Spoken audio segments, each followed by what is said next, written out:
दोस्तों junior executive की 10 post आई है जो कि Indian institute of banking finance में आई है। इसमें सिलेक्शन होने के बाद आपका फ्यूचर सिक्योर हो जाएगा। लेकिन वीडियो को स्किप नहीं करना है, बहुत ही इंटरेस्टिंग पॉइंट है जिस पर हम डिस्कस करेंगे। और गाइज यह एक गवर्नमेंट फंडेड ऑटोनोमस बॉडी है जो कि 1928 में इस्टेब्लिश्ड हुई थी और मिनिस्ट्री ऑफ फाइनेंस के अंडर में ये आती है। अपनी जॉब प्रोफाइल आप यहाँ पे देख सकते हो, क्या क्या काम करना पड़ेगा। इसमें एक सिक्योरिटी बॉन्ड भी होगा, कितनी साल की सर्विस होगी, परमानेंट होगी या नहीं होगी। और गाइज एग्जाम सेंटर कहाँ होगा, एग्जाम प्रोसेस क्या है, क्योंकि जो इसका एग्जाम होगा अंडर गवर्नमेंट होगा। इसमें सबसे पहले एजुकेशनल क्वालिफिकेशन के बारे में बात करेंगे। इसमें आपका ग्रेजुएशन कंप्लीट होना चाहिए। ग्रेजुएशन में आपके 60% नंबर होने चाहिए। यहाँ पे कुछ सब्जेक्ट दिए हुए हैं, इन्हीं सब्जेक्ट में ग्रेजुएशन आपका होना चाहिए। अब बहुत सारे स्टूडेंट कमेंट जरूर करेंगे कि मैंने बीएससी किया है, अप्लाई कर सकता हूं या नहीं कर सकता हूं। यहाँ पे बहुत सारे पॉइंट्स हैं। यहाँ पे ग्रेजुएशन में देखो, ग्रेजुएशन अगर आपने कॉमर्स से किया है तो आप अप्लाई कर सकते हो। ग्रेजुएशन आपने इकोनॉमिक्स से किया है, अप्लाई कर सकते हो। बिजनेस मैनेजमेंट से किया है, जब भी आप अप्लाई कर सकते हो। अब यहाँ पे बीएससी से रिलेटेड सब्जेक्ट भी है। अगर आपने ग्रेजुएशन इंफॉर्मेशन टेक्नोलॉजी से किया है, इवन बीएससी किया है, या फिर एक आपका सब्जेक्ट है जो कि कोर सब्जेक्ट होता है वह इंफॉर्मेशन टेक्नोलॉजी है, जब भी आप अप्लाई कर सकते हो। ग्रेजुएशन आपने कंप्यूटर साइंस से किया है, जब भी आप अप्लाई कर सकते हो। कंप्यूटर एप्लीकेशन से किया है, जब भी आप अप्लाई कर सकते हो। अब इसमें एमसीए वाले भी अप्लाई कर सकते हैं, मास्टर ऑफ कंप्यूटर एप्लीकेशन, यानी इनसे रिलेटेड ही आपका डिग्री होनी चाहिए। कहने का मतलब ये है, अगर आपकी इतनी भी परसेंटेज है तो इग्नोर किया जाएगा। और गाइज यहाँ पे जो है will be treated as a less than 60%। तो आपके पूरे अगर 60% नंबर है जब ही आपको अप्लाई करना है। डिजायरेबल क्वालिफिकेशन आपको ध्यान में नहीं देना है, क्योंकि ये जरूरी नहीं होता है किसी भी नोटिफिकेशन में। एज क्राइटेरिया के बारे में बात करेंगे, आपकी उम्र 18 से 28 साल के बीच होनी चाहिए।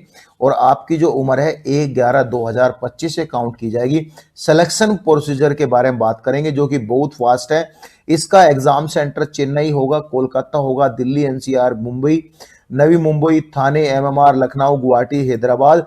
और संडे 28 दिसंबर 2025 को इसका एग्जाम लिया जाएगा।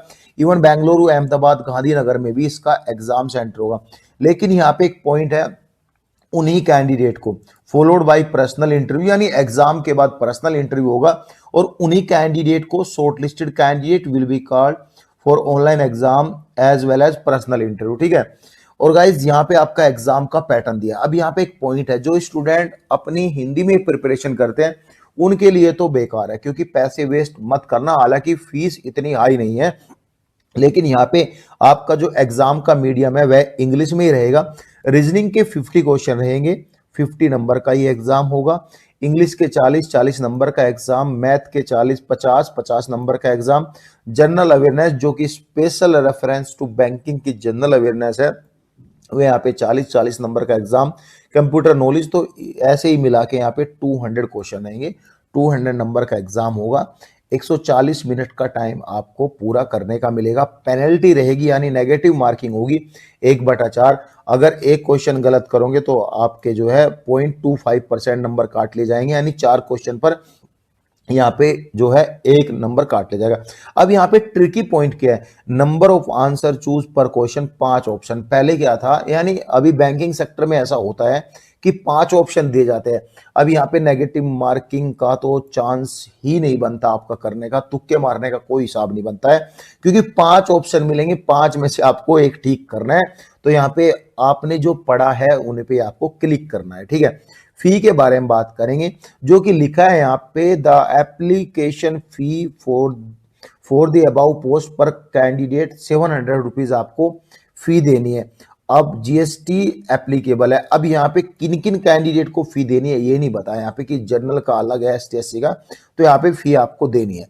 आपकी जो इनिशियली पोस्टिंग रहेगी, यानी शुरुआती जो पोस्टिंग रहेगी वह आपकी मुंबई में रहेगी।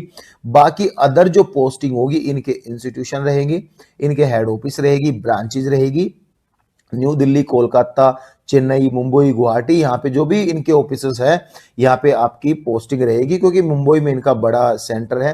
तो पहले आपकी वहां पे होगी, ट्रेनिंग वगैरह चलेगी। टर्म्स एंड ऑफ अपॉइंटमेंट के बारे में बात करेंगे। आपका सबसे पहले इनिशियली अपॉइंटमेंट होगा जो कि मेडिकल फिटनेस होगा सबसे पहले, फिर यहाँ पे सेटिस्फैक्टरी वेरिफिकेशन ऑफ बैकग्राउंड, ये सब होने के बाद आपका यहाँ पे अपॉइंटमेंट लेटर इशू कर दिया जाएगा। यहाँ पे क्या लिखा है, एक एग्रीमेंट होगा कि 2 साल तक तो आपको काम करना है। वैसे तो परमानेंट जॉब है, 2 साल तक आपको काम ही काम करना है। इसमें अगर 2 साल के अंदर छोड़ेंगे तो यहाँ पे आपको 1 लाख रुपए देना पड़ेगा। ये आपका बॉन्ड होगा, यानी आपसे लिखवा कर लेंगे, ऐसा नहीं कि शुरुआती में आपको कोई पैसा देना है। डेट ऑफ ज्वाइनिंग से होगा, 2 साल के बाद आप इसको छोड़ सकते हो अगर आपकी जॉब अच्छी लगती है, ठीक है। यहाँ पे जो selected candidate expense occurred in institute, ये सब लिखा है, कुछ खास यहाँ पे नहीं है। डैमेज वैमेज का वो सारा आपको देना पड़ेगा अगर आपको जो है 2 साल के अंदर छोड़ने।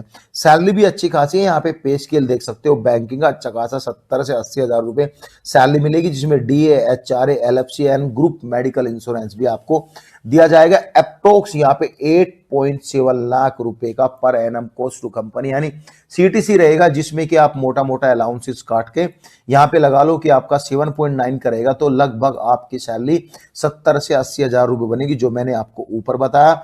लेकिन यहाँ पे जो रहेगा lease accommodation rent for junior executive cadre 20,000 per month, Mumbai and Delhi. यहाँ पे रेंटेड का थोड़ा अलग है, एंड अप टू 18,000, यानी जो हायर पेड सिटीज है, यानी मेट्रो सिटीज है, जिसमें 50 लाख से ज्यादा पॉपुलेशन है, उसमें 20,000 आपका रहेगा, और बाकी अदर सिटीज में 18,000 रुपए रहेगा। कैसे आप लोग को अप्लाई करना है, ये पूरा प्रोसीजर इन सभी point A B C D में दिया हुआ है सारा, ये पढ़ लेना। आपको ऑनलाइन अप्लाई करना है, लिंक आपको जो है टेलीग्राम पे मिल जाएगा। 28 नवंबर को फॉर्म स्टार्ट हो गए थे, 12 दिसंबर तक ये फॉर्म भरने हैं आपको। अब गाइज ये सारी डिटेल यहाँ पे दी हुई है, कैसे कैसे करना है। अब यहाँ पे एप्लीकेशन यहाँ पे दिया, application fee and intimation charges ये रहेंगे। यहाँ पे ये डेट दी हुई है एप्लीकेशन फी की भी, हाउ टू ऑनलाइन, कैसे आपको यहाँ पे अप्लाई करना है, वो सभी चीजें दी हुई है। ऑनलाइन मोड रहेगा। अभी एज का आई थिंक यहाँ पे कुछ दिया नहीं कि कंसेशन मिलेगा या नहीं मिलेगा, वही मैं आपके लिए देख रहा हूँ कि एज का कंसेशन होगा तो आपके लिए बेनिफिट रहेगा। अब यहाँ पे ये सब चीजें दिया, आई थिंक इसमें एज का कंसेशन नहीं होगा, शायद जनरल कैटेगरी के लिए या सभी के लिए दिया हुआ है वो, इसमें कोई, क्योंकि कैटेगरी जब दी हुई नहीं तो एज का कंसेशन यहाँ पे चांसेस नहीं है। लेकिन यहाँ पे है कुछ, यहाँ पे ये सेंटर क्लासेस है, अदर क्लासेस, यहाँ पे नहीं होगा कुछ, एज का कंसेशन आपको नहीं होगा। जिसको फॉर्म भरना है भरो, चाहे वो एसटी कैटेगरी में हो, चाहे वो ओबीसी कैटेगरी में हो, सबको एक ही कैटेगरी में कंसीडर किया जाएगा। लेवल 1 में जो भी रहेगा इसमें सभी कंसीडर किया जाएगा। कुछ भी डाउट हो तो आपको कमेंट करना है। Thank you so much guys.